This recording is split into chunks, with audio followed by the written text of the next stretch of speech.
আগামী ফেব্রুয়ারিতে নির্বাচন হবে কিনা তা নিয়ে অনেকের সন্দেহ আছে, আমারও আছে। এর মধ্যে নাসিরউদ্দিন পাটোয়ারি তো ঘোষণায় দিছে যে ফেব্রুয়ারিতে নির্বাচন হবেই না। তবে আমি সবাইকে ফেব্রুয়ারিতে নির্বাচনের টার্গেট নিয়ে প্রস্তুতি নিতে বলি। এরা না বললে আবার বিএনপিওয়ালারা বলবে আমি নির্বাচন পিছাইতে চাই। তবে এই নির্বাচনে কি হবে তা নিয়ে আমি এক সপ্তাহ আগে বলছিলাম যে এই নির্বাচনে খেলা হবে, অপ্রত্যাশিত ফলাফল হবে। এডিটর সাহেব এনার দেখা দেন, নাহলে ব্যাক ফাপড় নিতেছি।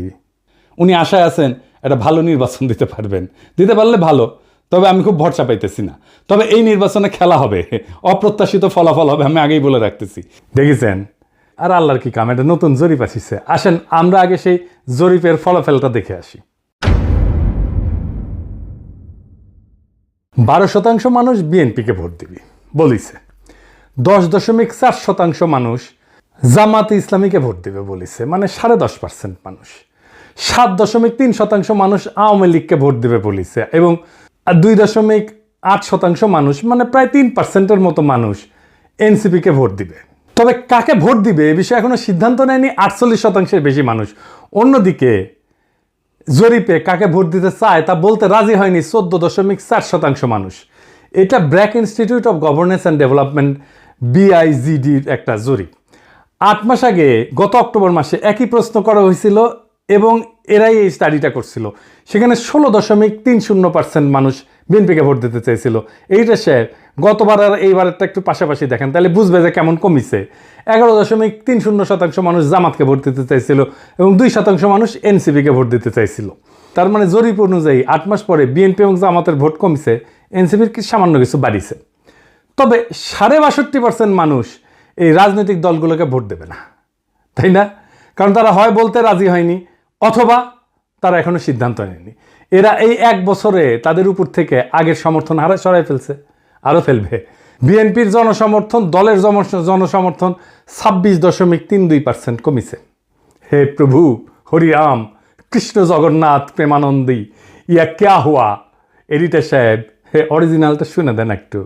हे प्रभु हे हरि राम कृष्ण जगन्नाथ प्रेमानंदी, ये क्या हुआ? गला में पानी आ गया, गामछा भी खुल गया मेरा, लगती ये देखिए। হ্যাঁ, সাপ্রি ইনস্টিটিউট অফ ক্রিটিক্যাল থিঙ্কিং এর হোয়াটসঅ্যাপ শাখার গলা পর্যন্ত পানি আগা। বিএনপিকে জিততে পারবে, তারা মনে করতেছে পারবে, কারণ আওয়ামী লীগের এই 7.3% ভোট তারা নিবে। কিভাবে তারা এটা নিবে, কৌশল কি, আসেন সেটা একটু বুঝে দেখি। তারা তাদের নেতাদের একটা অংশকে মুজিব, ধানমন্ডি, 32 নম্বর আওয়ামী লীগ নিষিদ্ধ করা প্রশ্নে আওয়ামী লীগের যে বয়ান সেটা ফেরি করার কাজে নামাই দিছে। আমরা জানি এই যে শেখ রুমিনুর রহমান, ফজা পাগলা, হাবিবুর রহমান হাবিব, এরা তো কেন্দ্রীয় পর্যায়ে, এমনকি জেলা পর্যায়ে, উপজেলা পর্যায়ে পর্যন্ত আওয়ামী লীগের ভোটার, বিশেষ করে হিন্দু সম্প্রদায়ের কাছে তারা একই বয়ান ফেরি করিচ্ছে।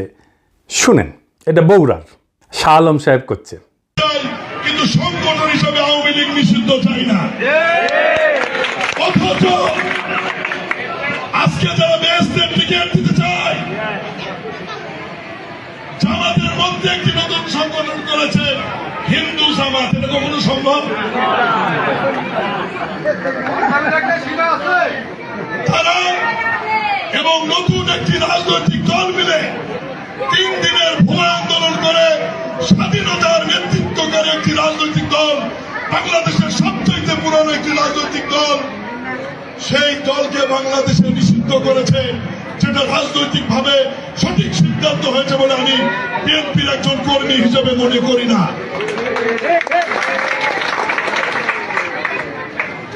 এই বাংলাদেশের ইতিহাস লিখতে গেলে মহান স্বাধীনতার ঘোষক শহীদ রাষ্ট্রপতি জিয়াউর রহমানের নাম লিখতে হবে।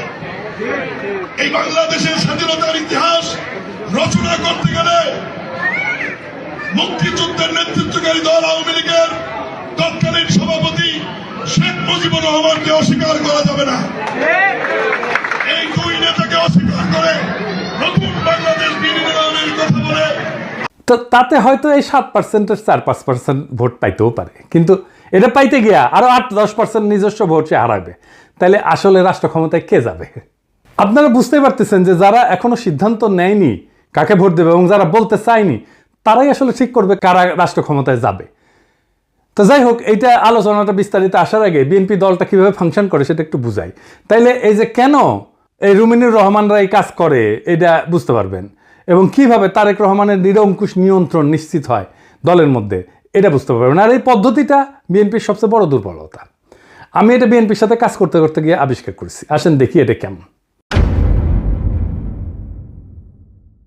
বিএনপিতে দুইটা কাজ করে। এক, সোশ্যাল কনফ্লিক্ট, যেটা সমাজে যে দ্বন্দ্বটা আছে সেটাকে ইন্টারনালাইজ করে ফেলে, মানে সেটা নিজের ভিতরে ঢুকে ফেলে, দলের ভিতরে ঢুকে ফেলে।